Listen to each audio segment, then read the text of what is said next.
What is up, guys and gals? There's no way a single girl has watched any of these videos.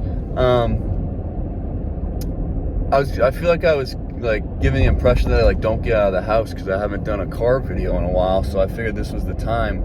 Not that I don't get out, I do get out sometimes, but it's usually at night, so I don't think anyone really wants to look at a black screen and hear me talk. I mean, it is a podcast basically, but the cool visual element of driving, you have moving things in the background.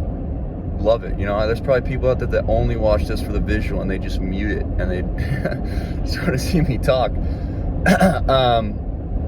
But I did want to talk about the Eastern Conference today, because it's willy-nilly, first of all, and it's actually only like a 6 games from top to bottom. It's only 6 games. I mean, it's pretty compact at the moment. And one of the teams I want to talk about was your Toronto Raptors.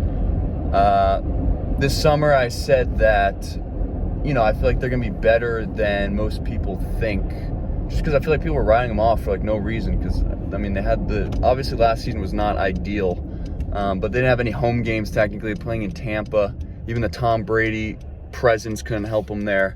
A lot of COVID issues, injuries, stuff like that, I mean, it wasn't a good season. But what it did was it got them the Scotty Barnes pick, which,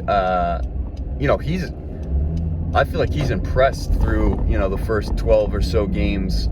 I thought he was more like a raw, guy, tall, long, wingspan wise. And, but he's basically like OG Anunoby, part 2. Very athletic, can run the floor, can shoot the ball a little bit. Very impressed with him so far. And, just getting Pascal back, obviously will help them along the way. But one of the glaring things about this Raptors roster that I think, I noticed watching them play the Celtics the other night is just the lack of a starting center that can, go to toe-to-toe with some of the bigger guys in the East. When you look at Embiid, even Rob, Will, and Horford, who's not, the best front court in the league, were able to exploit just their size advantage against the Raptors. And so, Chris Boucher's weird where, Nick Nurse will play him 30 minutes and he'll produce. I feel like he doesn't miss ever with his fucking Trey Boucher shot. Doesn't miss a lot, but then he'll also, then there'll be runs where he'll have play 8 minutes a game. So not really sure what's up with that. But he's obviously, he's tall and lanky, but doesn't have kind of you need some girth, to be honest, in terms of D'ing up some of these bigs in the NBA.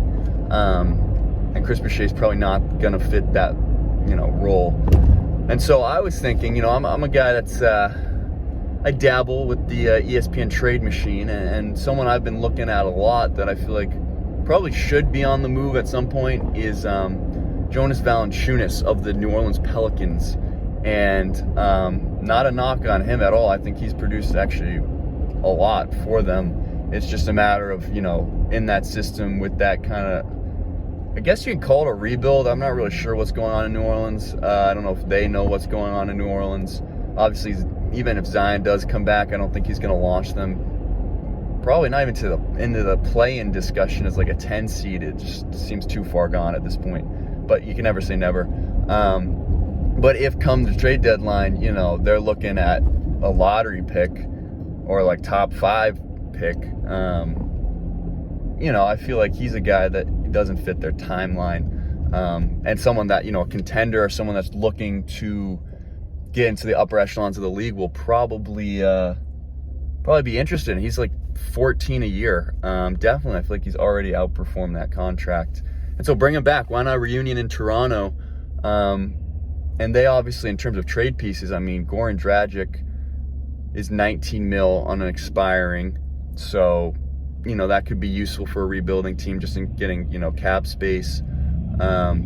Precious hasn't looked great of what I've seen. I think, obviously it's early, and if you want to give Nick Nurse a chance to kind of figure out the rotation better and see who fits with who and whatnot, then that's fine. But again, come, February, if he's still not gelling, then, he's a young piece that, could also appeal to a rebuilding squad, and someone you could upgrade at that position. And I think, having Valanciunas in there would really complete their lineup. I mean, it's just, they're pretty well balanced. Now without Lowry, their backcourt has a little more size if you think Van Fleet and Gary Trent Jr. And then either, you probably go OG Pascal, and then you put it Valanciunas, and then you have Scotty Barnes coming off the bench. You have Svi Luke or whatever. Scalabrini pronounced it the other day, and I was like, I had no idea that's how you said that name. But yeah, he had like 12 off the bench in like 10 minutes, something like that. He's obviously someone that can score.